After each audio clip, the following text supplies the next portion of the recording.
Do you want to introduce yourself? That's what the best thing. Yeah, Mark Pittaccio, Behavioural Economist in a jumper. Probably best known for that. Well, imagine what I say.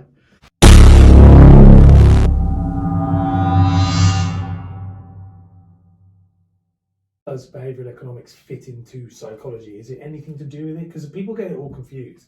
When I speak to people, and I was trying to explain what you do, it's a new science, relatively new science. I mean, as I say, I still think when I walk into a reception of a business sometimes, and the receptionist rings up and says, "Oh, the behavioural chap's here." I get the sense that they're going to ask. I'm going to, oh God, he's going to ask us to lie on a couch and tell us about our mothers. That's not what we do at all. It's analyse everything we do, we do it. I mean, the interesting thing is, when I did my masters in behavioural economics, one of the reasons I think it was a new master's degree was because the economists and the psychologists could never really agree on the syllabus. Oh, and you've still got economists who basically say, no, people are rational and, this is the way they behave and they can all be answered, mathematically.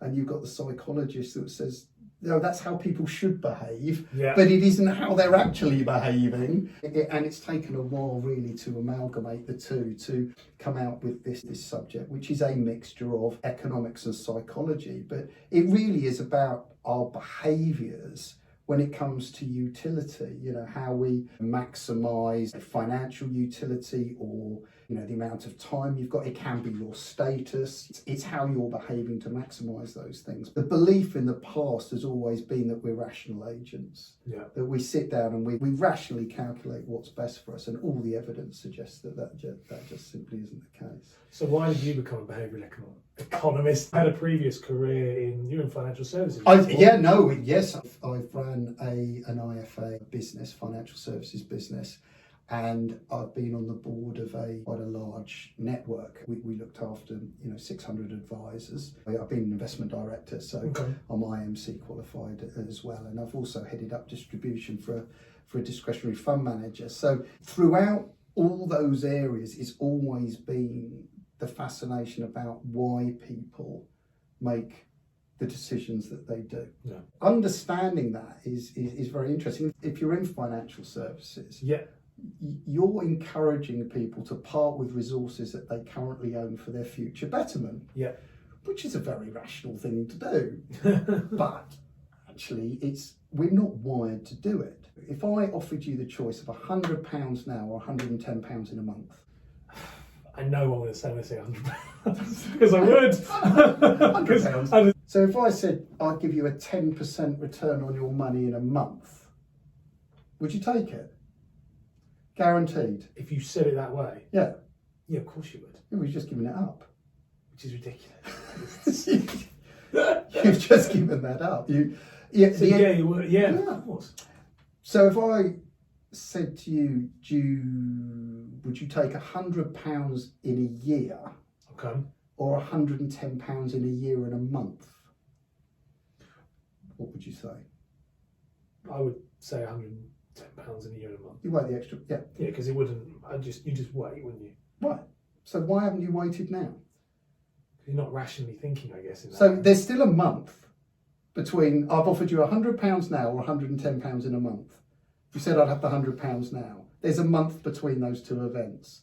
I've said, do you want £100 in a year or £110 in a year and a month? You said, I'll wait. But there's still only a month between those two events. My head is spinning though with that, because you can see that in everything. It's called we have this temporal discounting where we massively favour what's in front of us. Those biases and heuristics we've got, they've got us to the top of the food chain when we were hunter-gatherers. But they're absolutely appalling at helping us make good financial decisions in the 21st century. They're hardwired to sometimes not make the right decisions. Well, let's say we went out hunting for our tribe and we made a kill. What's the worst thing that could have happened? Someone would have took it. Or we'd lost it to another predator. So we've got to take it now. Yeah, absolutely. Which is why we take the money now. Of course. So you absolutely, you massively favour. And actually it's gone into a thing called the endowment effect. Okay. Yeah. And the endowment effect is where we overvalue things Yes. because we own them. Okay, so this is why businesses will try and remove the acquisition decision from you. Okay. If you're looking to buy something, your mind very much concentrates on the cost of acquisition.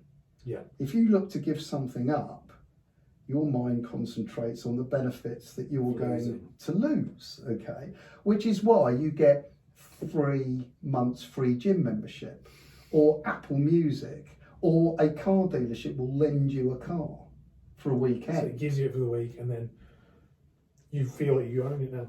Exactly. You've got it. Yeah. So and now the decision is, I'm going to give it up. It's littered everywhere. Absolutely everywhere. And so because of the endowment effect, so you told me this like a year ago, the endowment effect, and I've seen it everywhere.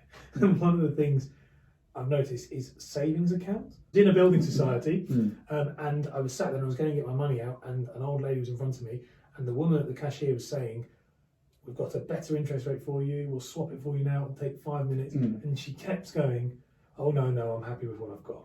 Oh no." Okay, so it's very interesting. And I was watching that thinking, oh my God, because that was after we'd met. There's more than one issue going on there. Okay. So I would have maybe not necessarily put that down to the endowment effect necessarily. It sounds like there might be a bit of a trust issue. Okay. With the transfer. Yes. Okay, so it's more about, is my money going to be transferred? Am I, where is I understand what I'm getting now. Also, inertia is massive. So quite often we don't arrive at the decisions we should make. We don't even arrive at them. If you take auto enrolment, for example. Yes. There's 5.5 million more people now saving for pensions than used to be the case, because they are enrolled into a pension when they join their employer. Lots of people wouldn't have even made that decision. No one wakes up going, I need to start a pension today. Okay? So you don't even arrive at that decision. They all know, people know they should save for their future, but what they, should You kick the can down the road because Absolutely. It's not immediate, I guess. It's not immediate. Similar thing I see that you're spot on actually is that I am a culprit for that. But then what happens as well is you're joining a company where everyone's now in the pension scheme. Yeah. Somewhere, if you want to give it up, you actually start looking at the benefits that you're going to give up. Okay. And there's also the fact that everyone else is in it. So there's social norm is that everyone else is doing everyone's in it as well. And like I said, you've got 5.5 million more people saving for pensions now than would otherwise be the case. And I think you could have put tax relief up. You could have doubled it. You wouldn't have had that effect. That effect was quite. You talk about social norming. I went to an event recently, not realising that even though it's happening and you're aware of it, you still can't stop yourself. Everybody was part of a certain group. You paid to join the group. But when I went to a room full of people who were part of that group and I was the outsider, I text my wife going, I need to join this group. And it was very weird. And when you said that then, it's just made me think how quickly that social norming is. I'm in a room full of people who I'm the outsider. The quickest way for me to join that group and be part of the in crowd is to have joined that. The very fact you say, right, I was in a room full of people and I needed to join that group. And I didn't, because I didn't join it because I caught myself afterwards. Not in a bad way, it's a brilliant If you group. walked into a room full of Morris dancers, Yeah. would you feel the need to join that group? No, I wouldn't. Well, Right. I wouldn't. So it's not the fact that you were in a room full of people. Yeah. It was a fact that you were in a room full of people that you perceived were like you. Got you. There's a big difference. We often act when we see people acting who we perceive as similar to ourselves, which is why if you buy something on Amazon, what's the first thing you see after you've bought something? I'm an Amazon addict. The people who have bought this product have also bought this. Or it also does this thing where it bundles it, doesn't it? Right. At the bottom. So what it's saying, and it bundles it in threes. It literally, I'm just it bundles it in threes. The power of three. Oh. So it's recognised straight away.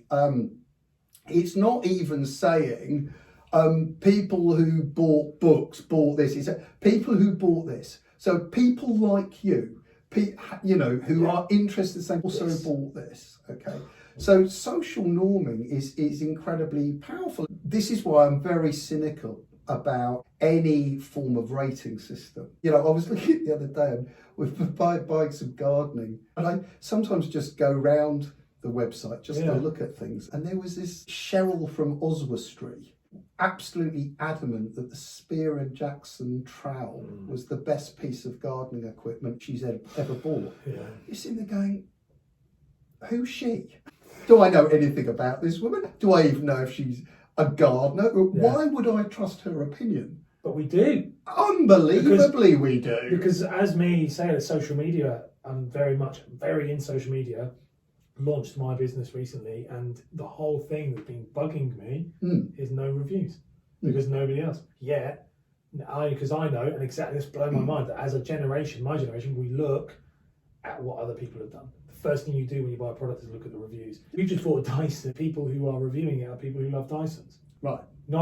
It's not a generic kind of good choice, is it? It's only the people who took the time to review either hate it or they love it. They're never in the middle. But so it's not.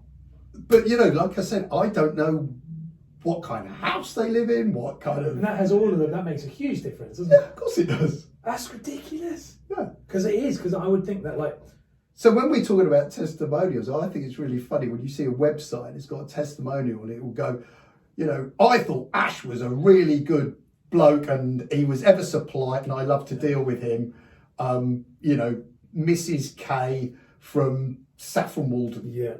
And you go, well, what is that it's telling me? It's nice. If someone says something nice about you.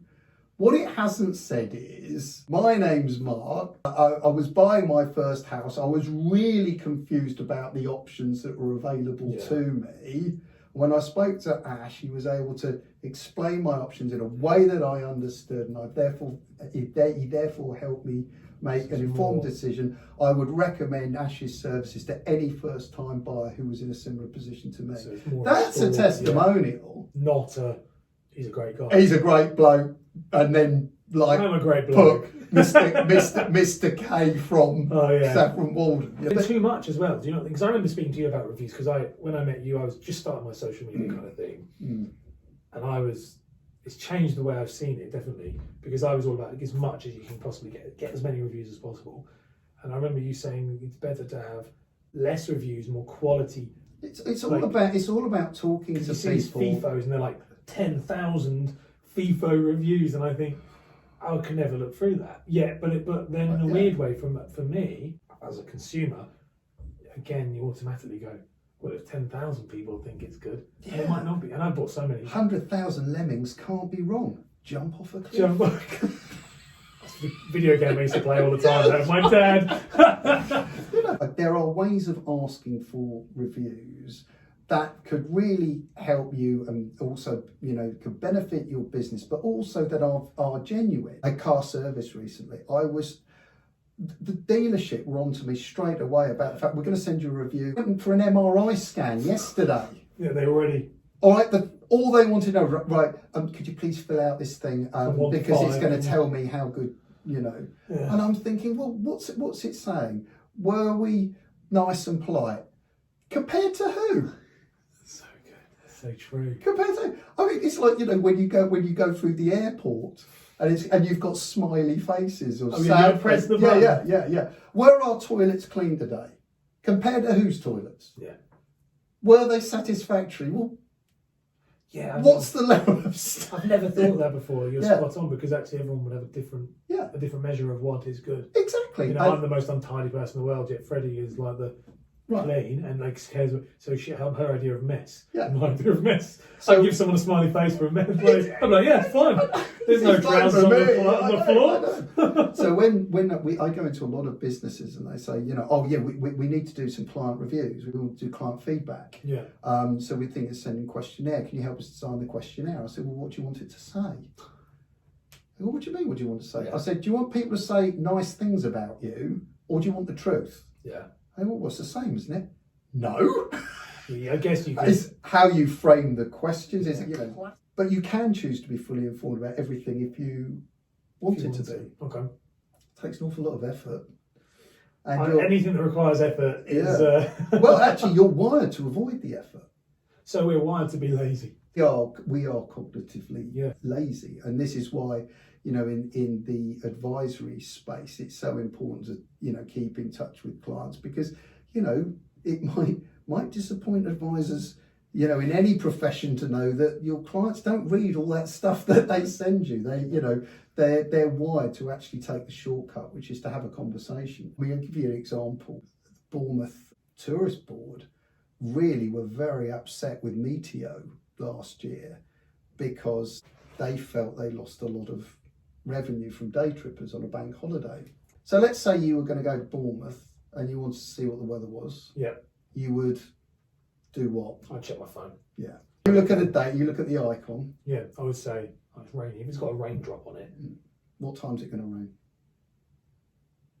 I don't know. I don't know. Is it going to rain when you're there? I'd have to check, wouldn't I? And I guess I haven't. What's the geographical radius of the rain?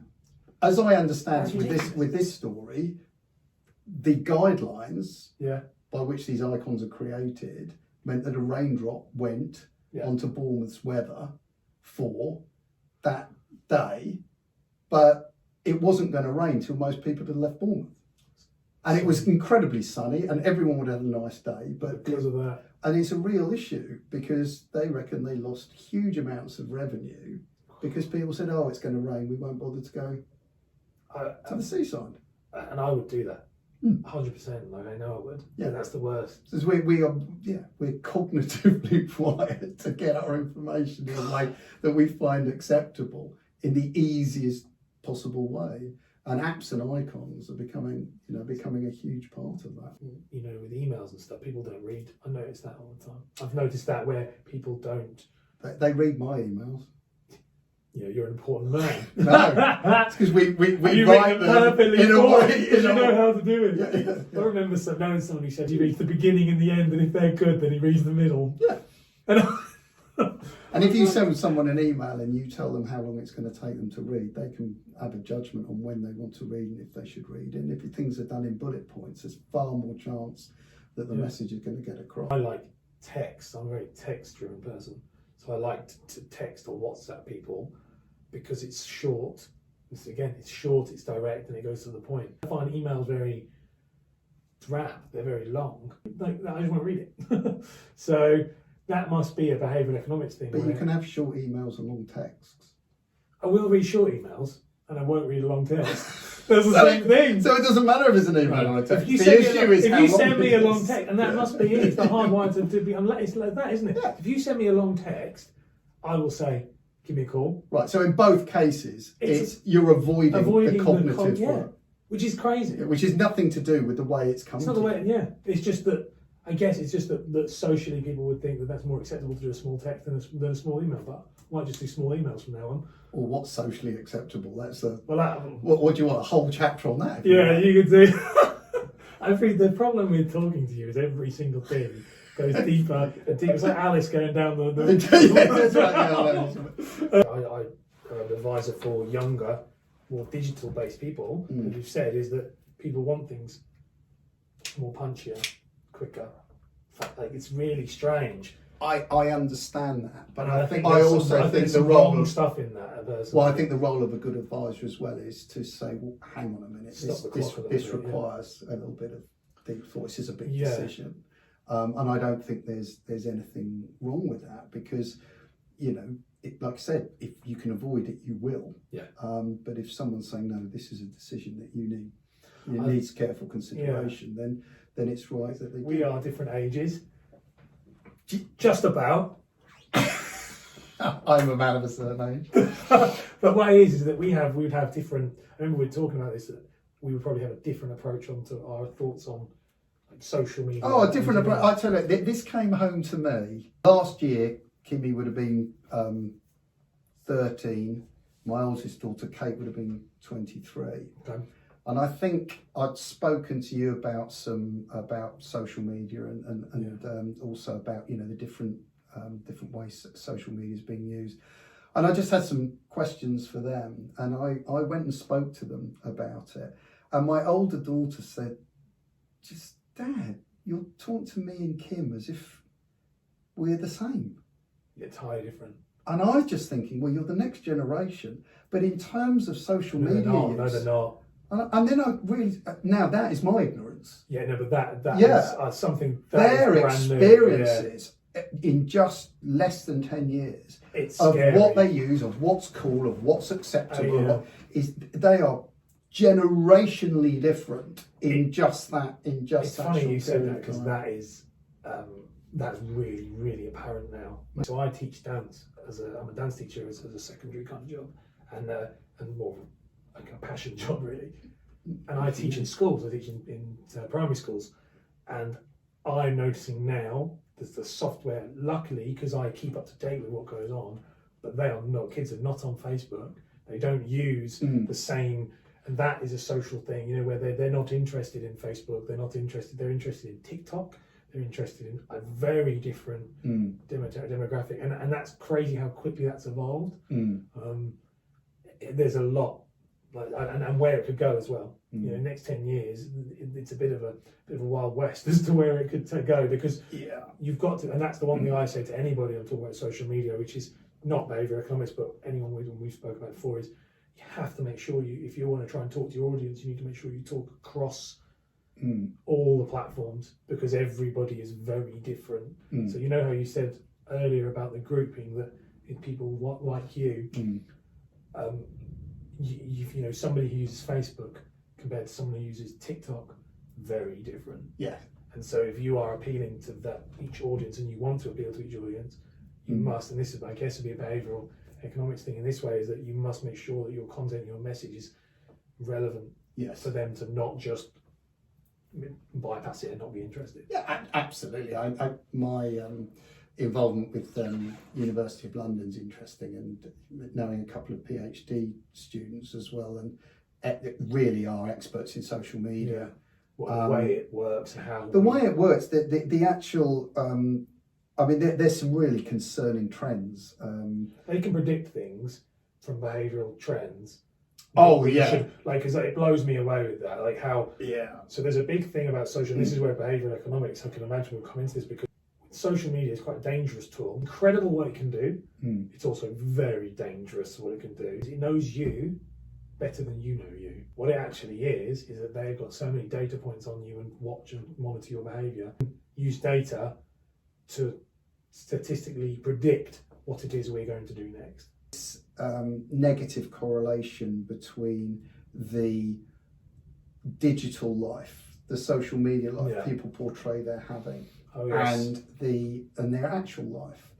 And the research has shown that quite often when people are bragging about purchases, actually, that hedonistic lifestyle, that is contrary to well-being.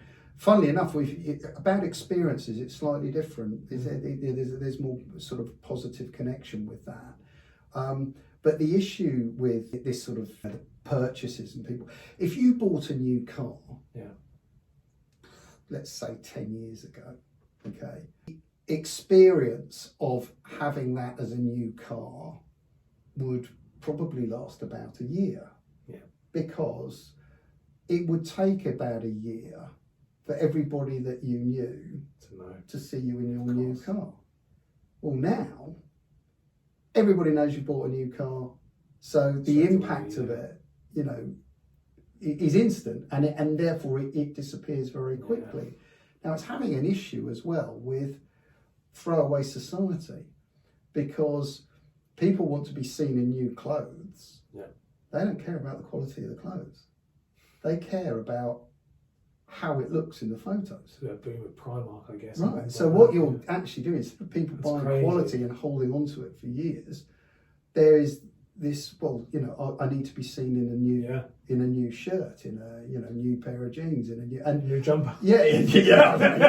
Only one jumper. And we talk. How many Facebook friends have you got, for example? Is that? I've got Facebook friends. So Facebook friends, I think I'm just under 900. Right, so about 900, and you have people who have thousands. Thousands. I've got people. I know people. I think Facebook caps it at 5,000. I don't know 5,000 people. How many people do you know? How many people do you think you're engaged with in a year of your life? Oh, so you think about family, or like colleagues, work, people like that. Work, colleagues, friends. I reckon it's got to be no more than 300. Like if I'm interacting with them, is that what you mean, or just actual? Yeah, do you think it's 300? Maybe 300. Do you think it's that It's many? going to be less, is it? I don't know. You tell me. Well, I think if you say how many people do you genuinely know, and because So people you engage with in the course of a year in a meaningful... in a meaningful way, probably like 100. 100. 100 and... Yeah. 100, 150, I would say. How big were tribes when we were hunter-gatherers? 40, 50. About 150. Oh, really? Mm. So that's our kind of... It is. It's still... It hasn't changed though. It hasn't changed at all. It's funny because you said this about social media. This is like, everyone who I know and speaks to me, I'm very much an advocate for social media used in the right way. But I've experienced exactly what you're talking about. Like I had a very a rough time, personal life, but the power of social media, that everyone thought it was amazing. So I met people and they were like, "Gosh, everything's great," and I was like, "It's really not." But this perception of social media makes everybody think that this false life. You do have to be very careful. It's very powerful what you put out there. I think it is. And it is one of those things. Also, I noticed is my following. I do lots of different things. My following is getting bigger, and as it gets bigger, it's impossible to stay on track with. And that's the 150 potentially. It's impossible to know the people, to get to know them the way you would as it expands and gets larger and larger. Yeah. And I have met a couple of social media influencers who have big followings, who all talk about how they wish they could have gone back to when it was the beginning, where they had a small community of people. Your brain That's interesting. They've also they lose that sense of community, which I guess is hardwired into us from tribes. It is, and that's the point. So even with all this social media, by knowing everybody, you still need that. We still fundamentally, it's crazy. We like to engage with people. We are social creatures, and social media doesn't replicate that. No, well, the problem with social media as well, I'm not a consumer of it, so I would use it as an advertising tool. It's a tool, it's a business tool. I'm just going to sign off there. So the best thing to do then, Mark, is really, can you tell me and everyone else watching it, where we can find you on social media after all of that ribbing of social media? Where can we actually find you on social media? I don't think we've ribbed social media. No, I think we've looked at it with we're very objective. Pros and cons. Scientific. Good. Pros and well cons. Balanced. We're still going to be using it. Exactly. So where can we find you? LinkedIn is probably the best place to find me initially. So you're on LinkedIn? Yes. We're launching a Facebook page as well. Your Behavioural Economist. So Your Behavioural Economist. So that's Facebook, Your Behavioural Economist, just launching, and then you yourself on LinkedIn, thing on that. Anyway, that's everything, guys, and I'll see you later. Thank you.